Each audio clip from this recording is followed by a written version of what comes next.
Hey everybody, it's your girl Bianca, like Beyonce, but Bianca.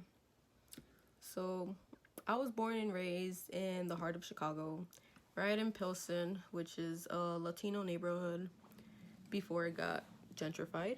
But ironically, I moved to the suburbs for high school and then I became whitewashed. Seriously, like all my friends and all my cousins from the city to this day say that I act white.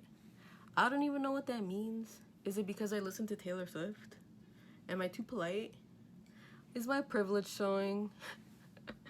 They also call me Karen because when we go out and we have a problem, I'm the one that like asks to speak to the manager. If you don't know what a Karen is typically like an irritable middle-aged woman with like short hair, sometimes a soccer mom, sometimes white. And when there's a slight inconvenience, she'll pull out this like I need to speak to your manager card. I'm not an asshole though, because I've had Karen customers. I've had Karens of all skin colors.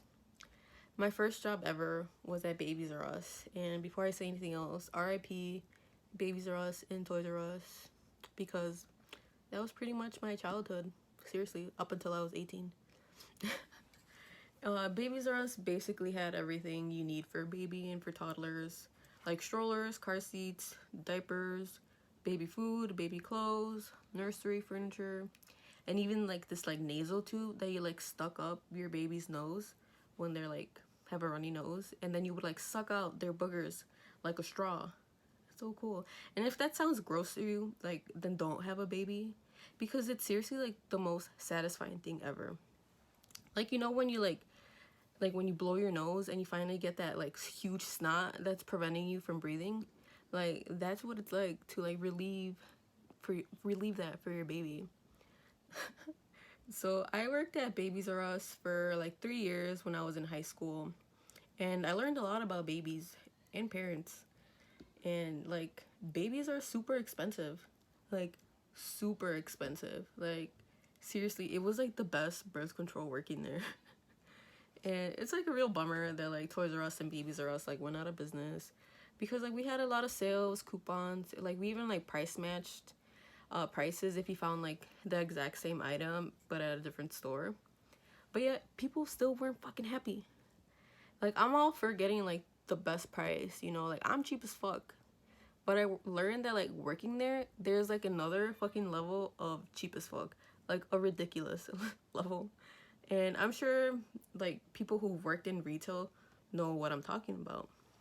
So let me tell you about this ridiculously cheap Karen. Karen number one.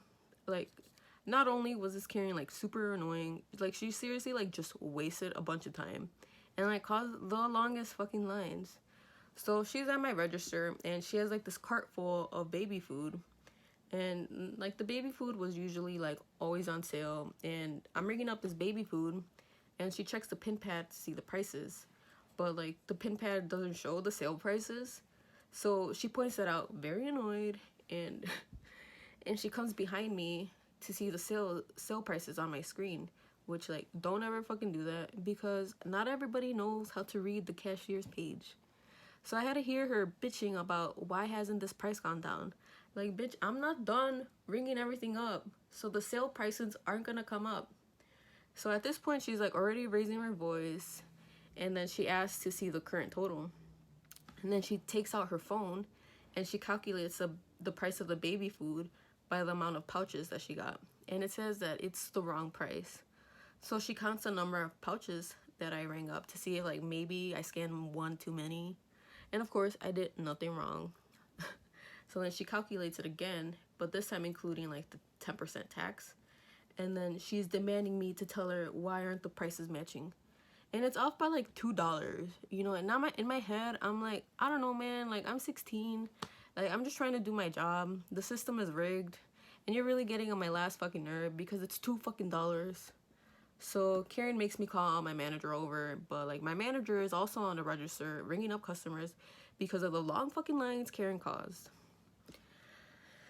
So finally my manager comes over and she makes him like also like scan each fucking pouch again, as I had just done, and voila, the same fucking price as before. So she's demanding us to match the price on her phone. And then my manager fucking did it. And like, whatever, it's $2 fucking dollars. But like, what the fuck? Like, that just pissed me off even more. Like this is why Toys R Us went out of business, okay? How are you gonna let this Karen win like that? Like, I want her out of my face too, but like, whatever. And then before she left, she still had some shit to say to me. Like, at 16, because I wasn't doing my job right. Like, you are so lucky I am not ghetto. You are so lucky I have patience and that this is my first job. You are so lucky my morals are not as disgusting as that baby food you just got for your baby. And your poor husband and your baby are just there like, you should be embarrassed to be causing a scene about baby food at Babies R Us. I'm also glad that like she didn't have any coupons or like expired coupons or coupons that like excluded baby food. And we also accepted coupons from Bye Bye Baby, who was our competitor at the time, because those coupons also excluded baby food. Because like that Karen would have blown up the fucking store, you know, when I would have to like tell her like, I'm sorry, we can't accept those. Like one time I had this customer, she like left because I wouldn't take her expired coupon from another store, you know. She walked away like 4 feet and she's like, wait, you're really gonna let me walk away? Like, bitch, this is Babies R Us. This is not your marriage. Karen numero dos. The Karen that made me cry. She fucking made me cry at Babies R Us. This Karen is probably the most disgusting Karen I ever got. So it's like, it's a Sunday morning and Sunday afternoons are usually like the baby shower days. And my department for the day was at baby registry, and where like all the fun happens, you know. And like the new parents get like a scanner and they get to scan stuff around the store for their new baby. So like friends and family come to the store and they buy stuff for the baby shower. So you look up the name for the parents to be at a kiosk, and then you get a printout of the registry on like this like receipt type paper. And the baby registry says what the parents want, how many they want, how much it is, and if somebody already bought it. Pretty simple, right? But this Karen comes in from the beginning. Karen was already in this bitchy ass mood, clearly shopping last minute for the baby shower she's going to. She comes to baby registry and she like demands me to print out this registry because she wants a regular white paper instead of the receipt looking paper. So I print out the registry with the items that no one has bought yet, you know, to like make her life a little easier. And I've never gotten any complaints about doing that. Usually I get thanked for it, right? But like, no, Karen did not like that I did that for her. Karen wants the entire registry. So whatever, I print out this registry with like 25 pages, and Karen wants to buy a diaper bag for the expecting mother, but the diaper bag listed on the registry shows that somebody already bought it. And then she starts yapping at me like it's my fucking fault she's shopping last minute. And then Karen starts to ask me like, why is this expecting mother choosing this specific diaper bag? Like, it's a good thing somebody else already fucking bought it, right? So I'm helping her find these items on the registry to buy because like I'm a nice person and it's also my fucking job, right? So she begins to yell at me like for no apparent reason, literally dehumanizing me because of where I work. And at this point I'm like about to break out crying, not because she hurt my feelings, but because that's what I do instead of beating the shit out of someone. I want to cry because I want to punch her in the face. Like, the only person that's allowed to talk shit to me is me, okay? Like, you know, I come from a family that has a temper, and like occasionally like they throw shit. They punch holes in the walls or the doors. They break furniture. But like, luckily I've learned from their mistakes and I know the consequences about reacting. Like, you gotta fix that hole in the wall, you gotta spackle it and then sand and then paint it. You gotta call the furniture store and say that they gave you a faulty dresser. Like, I've thrown stuff at the wall before, but like everybody does that, right? I don't know. But like, I know the consequences about fighting, and I can't go to jail. You know, I won't survive in jail. Like the first time I got a detention slip, like I cried. Like the dean felt so bad for me, he like let us slide. So I take a deep breath and I gotta remind myself that I'm still a minority in Naperville, which is like a very privileged suburb. But like, you know, thankfully I've never experienced discrimination here. But I'm sure like Karen in her head was like, this fucking Mexican, because in my head I was like, this fucking white lady. But like I asked her very nicely to like stop yelling at me. Like all I'm trying to do is fucking help her and I am a human.